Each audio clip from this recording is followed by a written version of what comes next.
దానికి చిన్న ఎక్స్టెన్షన్ అండి. ప్రతిరోజు మాకు 4, 5 కాల్స్ వస్తూ ఉంటాయి. చిన్న సినిమా ఒకటి ఉందండి చూడండి అయ్యని. అలా మాకు ఉన్న టైంలో మేము మ్యాక్సిమం చూస్తూనే ఉంటాం.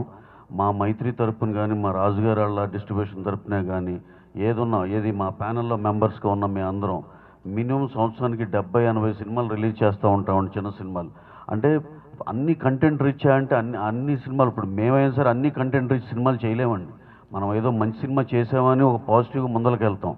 అలాంటి దాంట్లో ఆఖరికి ప్రొడ్యూసర్కి, చిన్న నిర్మాతకి నా సినిమా కనీసం నా థియేటర్లో రిలీజ్ అవ్వాలరా, హిట్ ఫ్లాప్ తర్వాత జనాలు తీర్పిస్తారు అనేది మినిమం అతనికి ఉండే హక్కు, అతనికి ఉండే ఇదండి ఆశ. కానీ అలాంటి దాంట్లో మేము మా ప్యానల్లో ఉన్న రాజుగారు కానీ, మేము మైత్రి మూవీ డిస్ట్రిబ్యూషన్లో కానీ వీటిలో కానీ అందరికి సపోర్ట్ చేసి మినిమం సంవత్సరం 70-80 చిన్న సినిమాలు రిలీజ్ చేస్తున్నామండి.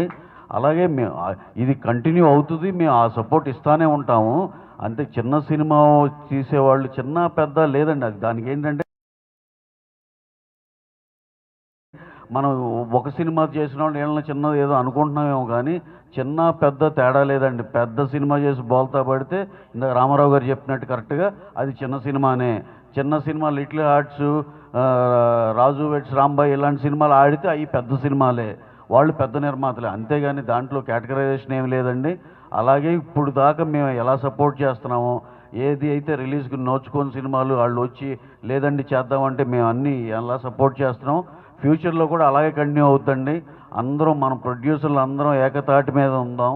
అలాగే మన ప్రోగ్రెసివ్ ప్యానల్ని మన అందరం కలిసికట్టుగా గెలిపించుకుని సింగిల్ మొత్తం టాప్ టు బాటమ్ అన్నీ ఏ అయితే పోస్టులు ఉన్నా అన్నీ ఈ ప్యానల్ ప్రోగ్రెసివ్ ప్యానల్ గెలిపించాలని అందరం రిక్వెస్ట్ చేస్తున్నాం. ఎందుకంటే ఇక్కడి నుంచి మనం చేసుకోవాల్సింది చాలా ఉంది. మనకి లక్కీగా గవర్నమెంట్స్ కూడా మంచి సపోర్టివ్గా ఉన్నాయి. సినిమా ఇండస్ట్రీ, సినిమా ఇది చాలా పెద్ద హబ్ చేయాలి ఇండియాలోనే అనే ఒక చాలా పెద్ద ఆశయంతో ఉన్నారు గవర్నమెంట్ కూడా. మనకి ఈ సినిమాలు తీసేవాళ్ళు అందరూ ఒక ఏకతాటి మీద ఉండి, అలాగే ఇప్పుడు తీయలేని పరిస్థితిలో ఉన్న వాళ్ళు అందరిని కూడా కలుపుకుని వాళ్ళు కూడా మళ్ళీ సినిమా తీసే వాతావరణం క్రియేట్ చేసి డెఫినెట్గా అందరం కలిసికట్టుగా ముందరకు వెళ్ళాలని మేము అందరం భావిస్తున్నామండి. అలాగే ఈ అన్నిటిలో మీరు విపులంగా జాగ్రత్తగా అన్ని పాయింట్లు ఆలోచించుకుంటే మీకే సొల్యూషన్ దొరుకుతుంది.